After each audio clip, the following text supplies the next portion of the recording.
The leg section of any gym absolutely makes or breaks the gym. I'm gonna take you guys through a cool workout. Um, just playing around with a couple of new machines I have. A couple of the new pieces I got, they may be, and they possibly are, the two best leg machines ever made. So stay tuned, check this out. I'll take you through a leg workout. So I'll take you through a leg workout here. So I still like to start out with hamstrings a lot of the time. They're an explosive fiber dominant muscle group. It warms the legs up and it really helps prime the legs for pressing movements or squatting movements. So I still like starting most of my leg workouts with the hamstrings. I'm doing about 3 sets with upright, supersetted to leaning forward on this Star Trek kneeling leg curl. Fantastic feel on this thing. All right, so then we're going to move into a couple leg movements. So check this out. I got another compound leg. I already have one, but I got another one. Really cool guy in North Carolina that really knows how to refurb these that I've bought from him before, and I know he did a good job. So this is refurbed into cable for the leg extension and 3/4 cable for the leg press. So from my perspective, this is probably one of the best leg machines ever made. Really cool feel. I'm still learning how to use this, but I'm just trying to use it old school, leg extension straight into the leg press. Really cool feel with the pre-exhaust, not needing to fatigue it much. And the leg press is surprisingly good on this, much better than I thought it would be. But from my perspective, honestly, I think this is one of the best leg machines ever made. It's just a really cool thing. And I'm just very fortunate to have this one that's already been refurbed right next to my chain-driven one. So you can see what I'm going to do is I'm going to superset the cable-driven one straight to my other one right next to it, to the chain-driven one. So just kind of cool to have that back-to-back next to each other. But I'm learning more how to use this machine and how to optimize the use of it. It's just a really cool machine.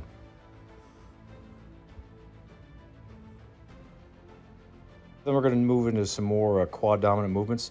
This is the true squat. I'm showing you here how I've been modifying using it recently with my toes elevated to really accentuate full knee extension and flexion at the ankle. So there's a huge difference I find when I'm using my toes up. It still feels good traditional way, but my toes up, it really accentuates the lower part of the quad, which I'm trying to emphasize and bring up to the upper part of my quad.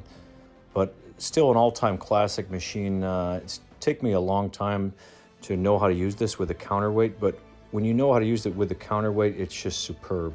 And then what I'm going to do is superset that with the Paramount squat press. I really love this thing. The more I use it, I find it's much more comfortable with a pillow behind my back, up in the seat slightly. It actually feels good with bands. I haven't used bands in this case, but what I'm doing is I'm supersetting with my heels up to my toes up using the same heel wedge. Really accentuates, again, the quads. But fantastic movement, no lower back pain or strain as with some other machines, and it's kind of the reverse squat press. What I'm trying to emphasize here is just tension on it the whole time, no resting at the bottom or the top, keeping the quads under constant tension the entire time. Really, when you do this for 25 to 30 reps, it's just absolutely brutal, and your nervous system isn't fried. And then what I'm going to do is superset that with this Frank Zane leg blaster.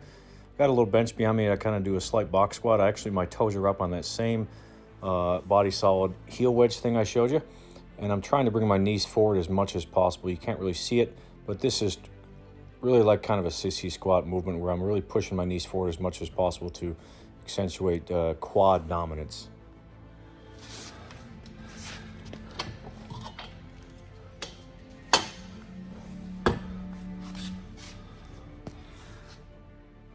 All right, check this out. I'm doing the one leg press on the Atlantis leg press.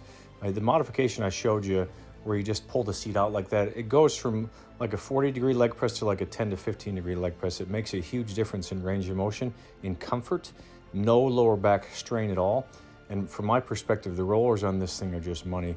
I would take this over any linear bearing leg press any day. I think it's much smoother even than the Nebula.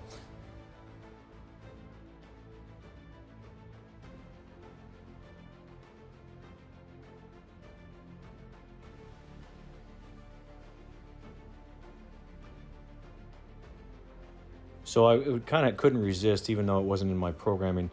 I had to do at least one set on this, so it felt extremely good, extremely smooth, excellent stimulation with my feet low for the quads. Really excited to see what I can do once I add some real weight on this. But from my perspective, just one of the best leg machines ever made.